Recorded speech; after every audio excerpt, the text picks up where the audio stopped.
ETF index mutual funds నేర్చుకుని stock మార్కెట్లో రాణించాలనుకుంటున్నారా? వెంటనే ఈ నెంబర్కి కాల్ చేయండి. నమస్తే రమ్మగారు. నమస్తే జయ. రమ్మగారు, మొనాటని మార్నింగ్ లేసామా, వండుకున్నామా, తిన్నామా, లేదా ఆఫీస్ ఉంటే ఆఫీస్కి వెళ్ళామా, మళ్ళీ వచ్చామా, మళ్ళీ వండామా, మళ్ళీ తిన్నామా, మళ్ళీ పడుకున్నామా, మళ్ళీ తెల్లారిందా, ఇదే అయితే ఒక్కొక్కసారి విసుగు అనిపించేస్తుంది. ఈవెన్ మనకైనా ఇప్పుడు మీరు చూడండి, మీరు వచ్చారంటే నాకు చాలా కొత్త విషయాలు తెలుస్తూ ఉంటాయి, మాట్లాడుకుంటాం అయిపోతుంది. ఒక రోజు గ్యాప్ ఇస్తాం, రెండో రోజు మళ్ళీ వస్తారు, మళ్ళీ కొత్త విషయాలు. ఇలా మీలాంటి చాలామంది గెస్టులు నాకు, మీకు అట్లాగే కొత్త వ్యక్తులతో మాట్లాడతారు. అయినా కూడా ఎక్కడో ఒకలాంటి విసుగు అనిపిస్తూ ఉంటుంది. మొన్న కూడా మీతో ఫోన్లో అన్నానా, రమ్మగారు మన ఇద్దరం ఎక్కడికన్నా పారిపోదామని అని. విసుగ్గా అట్లా అనిపించేస్తూ ఉంటుంది. ఎందుకు రమ్మగారు? ఒక్కొక్కసారి ఏం చేయాలో చెప్పండి ముందు. ఇంతమంది కొత్త వాళ్ళని కలుస్తూ కూడా మనకే విసుగ్గా ఉంటే ఏవీ లేకుండా ఇల్లు ఆఫీసు, ఇల్లు ఆఫీసు, ఇల్లు ఆఫీసు, పిల్లలు మొగుడు, ఇల్లు ఇవే అంతే, అందరికీ అవే ఉంటాయి కదా జయ. మొనాటనీని జయించాలంటే ఇక్కడ మొనాటనీ ఉండకూడదు.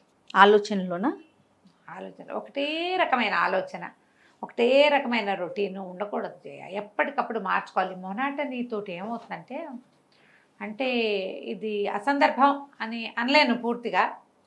ఈ మొనాటనీలో ఉండి ఎవరైనా కొంచెం దాన్ని మార్చేలాంటి ప్రవృత్తి కలిగిన వాళ్ళు తారసపడితే వాళ్ళ వైపుకి తిరిగిపోతున్నారు జనం ఇప్పుడు, ఆడ మగ కూడా జయ.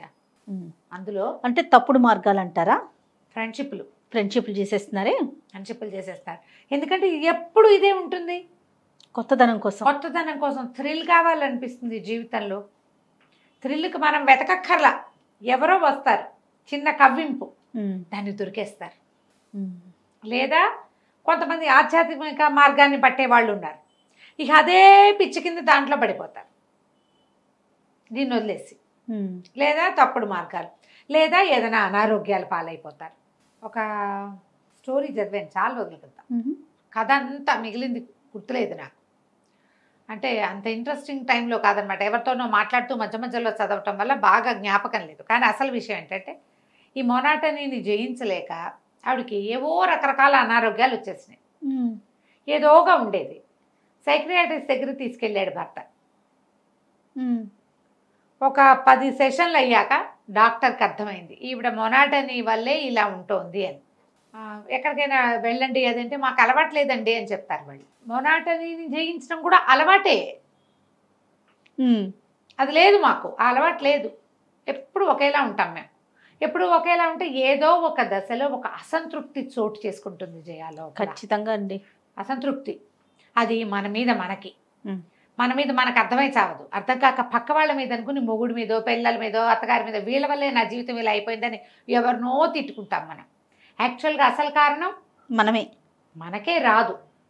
ఇలాంటి పరిస్థితులు ఉండి మీకు విసుగ్గా ఉంటే విసుగుని జయించే మార్గాల్ని అన్వేషించండి. ఇందులో ఇతరత్ర తప్పుడు మార్గాలు, మీ జీవితానికి మీరే సమాధానం చెప్పలేని దుస్థితిలోకి, ఎవరికైనా సమాధానం చెప్పాల్సిన పరిస్థితుల్లోకి వెళ్ళకండి.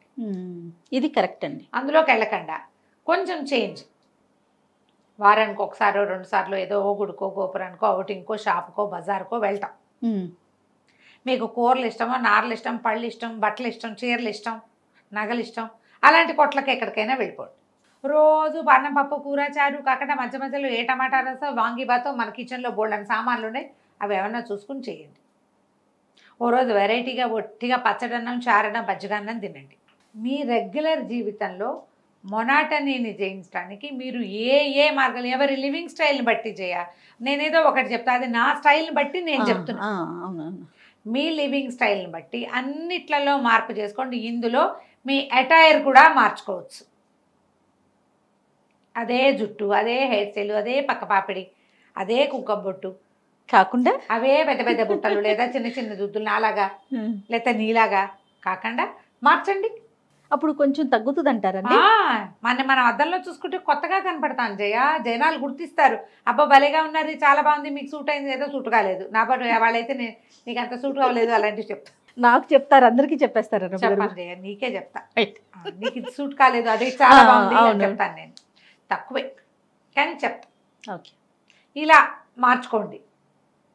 మీ మీద మీకు విసుగ్గా ఉంటే ఏ అక్కయ్య దగ్గరకో, ఏ పిన్ని గారింటికో, ఈ మధ్యకాలంలో మాట్లాడండి, ఫ్రెండ్స్తో మాట్లాడండి.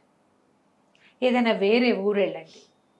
దీనికి భార్యలు భర్తలు ఒకళ్ళనొకళ్ళు గమనించుకోవాలమ్మా. ఒక ఏజ్ వచ్చాక చిన్నతనాల్లో ఇవేం ఉండవు జయ, మొనాటనీ తెలీదు. 40s క్రాస్ అయ్యాక దీన్ని ఎక్కువ ఫేస్ చేస్తాం. 40 నుంచి స్టార్ట్. మెల్లిగా కాంజుగల్ లైఫ్ తగ్గిపోతుంది జయ.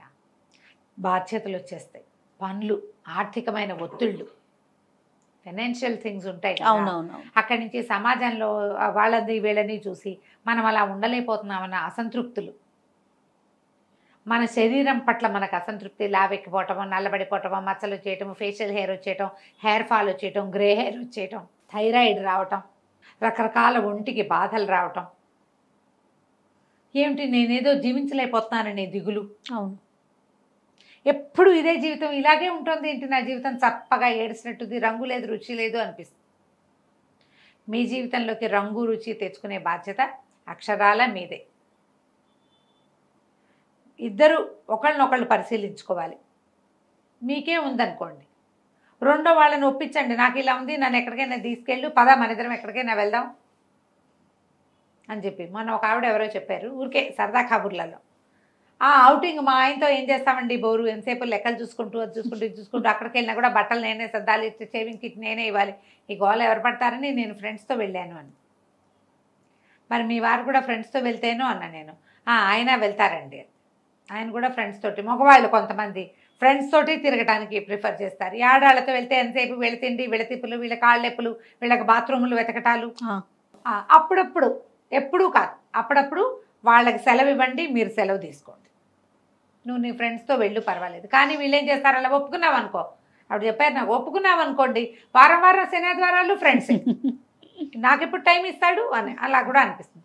సంవత్సరానికి 1-2 సార్లు ఫ్రెండ్స్ తోటి ఔటింగులు చేయొచ్చు, మీరు చేయొచ్చు, వాళ్ళు చేయొచ్చు. అప్పుడు మీరు మొనాటనీని కొంచెం జయించగలుగుతారు.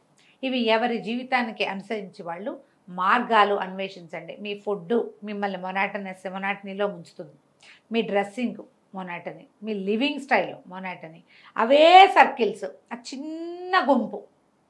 ఈ చిన్న గుంపులో ఉండదంటే మీరు ఫేస్బుక్లో వాళ్ళతో వీళ్ళతో ఫ్రెండ్షిప్లు చేసి వాళ్ళ ఇళ్ళకి వెళ్ళిపోయి తెచ్చుకోకండి. వాళ్ళని మన ఇంటికి వచ్చేయమని మీరే వాళ్ళ ఇళ్ళకి వెళ్ళిపోయి వాళ్ళకి ఫోటోలు పంపించి కొంపలు ముంచుకోకండి.